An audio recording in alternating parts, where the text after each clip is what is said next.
बिस्मिल्लाहिर्रहमानिर्रहीम। अस्सलाम वालेकुम। प्रैक्टिकल टेक्स्ट कोर्स की एक और वीडियो के साथ आपको खुशामदीद कहते हैं। आज की वीडियो कॉमन रूल्स की वीडियो का ही तसलसल है। इनकम टैक्स ऑर्डिनेंस में सेक्शन 69 और सेक्शन 70 में जो कॉमन रूल्स दिए गए हैं, आज हम उसको स्टडी करेंगे। Section 69 of income tax ordinance 2001 receipt of income को डील करती है। इनकम टैक्स ऑर्डिनेंस में तब हम किसी इनकम को रिसीव करेंगे, उसके रूल्स सेक्शन 69 में बताए गए हैं, जिसको in the form of presentation मैं आपको डिलीवर करता हूं। इनकम टैक्स ऑर्डिनेंस में ये बताया गया है सेक्शन 69 के मुताबिक कि कोई इनकम कब रिसीव होगी। तीन सूरतें हैं। पहली, जबकि वो एक्चुअली रिसीव हो जाए।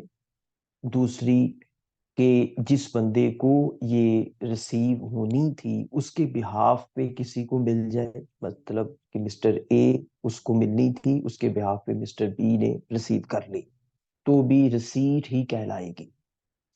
तीसरी चीज है कि made available to the person, कि उस आदमी को वो अवेलेबल हो गई है लेकिन उसने अभी तक उसको एक्चुअली रिसीव नहीं किया, मतलब इन ट्रांजिट है या उसके पास पहुंच गई है लेकिन उसने उसे अभी तक एक्चुअली रिसीव नहीं किया।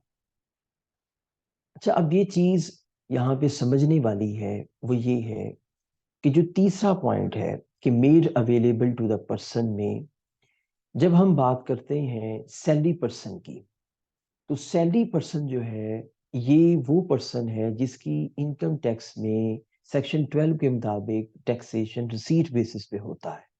अब अगर इसको कोई भी बेनिफिट, कोई भी पेक्विजिट रिसीट ऑफ इनकम के इस पॉइंट नंबर 3 के मुताबिक मेड अवेलेबल होगा। अब मेड अवेलेबल और एक्चुअल रिसीट पॉइंट 1 में टाइमिंग डिफरेंस भी आप कह सकते हैं, या आप ये भी कह सकते हैं कि उसने अभी उसको एक्चुअलाइज नहीं किया, उसके पास पहुंच गई है, उसने एक्चुअलाइज नहीं किया।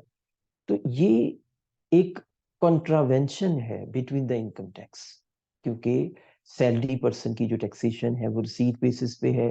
तो रिसीट के कॉन्सेप्ट के अंदर भी ये बता दिया गया कि अगर कोई चीज एक्चुअली रिसीव नहीं भी होती, अवेलेबल हो जाती है, तो भी रिसीट ऑफ इनकम कहलाएगी। तो सैलरी वाला टॉपिक जब आप कर रहे हो तो उसके साथ इसको मिला के जरूर पढ़ लीजिएगा। नेक्स्ट जो स्लाइड है वो है record expenditure, section 70 of the income tax ordinance 2001। Record से मुराद है कि कोई आपका रिकवर्ड हुआ हो एक्सपेंस, पहले से पहले जो एक्सपेंस हुआ था वो एक्सपेंस था, कोई आपका कहने के लॉस हुआ था या कोई भी फिगर थी, वो अब रिकवर हो गई हो, आपको उसका बेनिफिट मिल गया हो, तो उसको रिकॉर्ड एक्सपेंडिचर कहते हैं। इसका ट्रीटमेंट क्या होगा? नंबर वन तो ये है कि ये चार्जेबल टू टैक्स है in the year of receipt. जिस साल में ये आपको रिसीव हुआ है उस साल में ये आप इसको टैक्स टैक्स करेंगे। ठीक है। दूसरी जो चीज है वो ये है कि record only if it was originally allowed. अगर ये ओरिजिनली अलाउड था, यानी पास्ट में आपको इसके अगेंस्ट जो है वो डिडक्शन मिली होगी, तो ही अब ये करंट ईयर में इसके ऊपर टैक्स भी लगेगा। अगर ये पहले डिसअलाउ था तो अब ये अवेलेबल फॉर टैक्सेशन नहीं हो सकता। और जो थर्ड चीज है वो ये है कि अगर कोई एक्सपेंस पहले अपोर्शन में आपको अलाउ हुआ था, तो रिकॉर्ड के टाइम पे भी उसको क्या किया जाएगा? अपोर्शन किया जाएगा। अपोर्शन करके ही उसको ऐड बैक किया जा सकता है। तो ये जो दोनों रूल्स हैं, ये दो इंपॉर्टेंट रूल्स हैं, इनकम टैक्स की एप्लीकेशन करते वक्त आप जो है वो इसको अप्लाई करते हैं। तो आज की जो वीडियो है इन दो रूल्स के मुतालिक थी। प्रैक्टिकल टैक्स कोर्स में मजीद वीडियोस का सिलसिला जारी है। हमारे साथ जुड़े रहें और हमारे इस यूट्यूब चैनल का भी ख्याल करें, और इसको सब्सक्राइब भी करें, इसकी वीडियोस को लाइक और शेयर भी करते रहा करें।